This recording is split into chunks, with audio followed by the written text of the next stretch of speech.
দীর্ঘ ১০ বছর পর পর্দায় ফিরে দর্শকের মন জয় করলেও এবার নতুন বিতর্কের জন্ম দিয়েছে জনপ্রিয় জুটি দেব ও শুভশ্রী।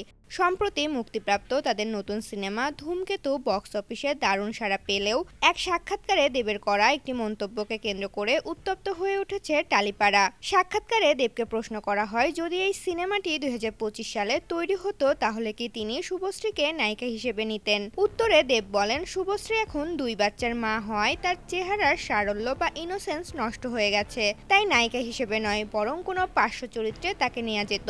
দেবের এই মন্তব্যে তীব্র প্রতিক্রিয়া জানিয়েছেন শুভশ্রী। দেবের মন্তব্যের কড়া জবাব দিয়ে শুভশ্রী বলেন, কি বলি, একটা সেন্সেবল মানুষ কিভাবে এ ধরনের কথা বলে? আমার পার্শ্ব চরিত্র করতে কোনো সমস্যা নেই, আমি মা হয়েছি, সন্তান করেছি, আমার কাছে চরিত্রটাই সবচেয়ে গুরুত্বপূর্ণ। কিন্তু ২০২৫ সালে দাঁড়িয়ে এমন অসম্মানসূচক মন্তব্য যখন তুমি আমার দিকে ছবি প্রচার করেছো, সেটা কিভাবে সম্ভব?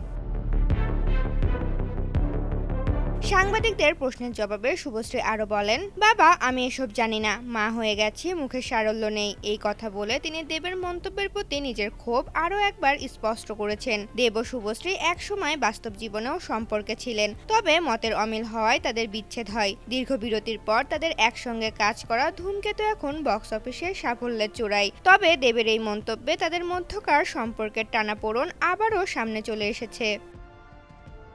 ঋতুপর্ণা, জনকণ্ঠ।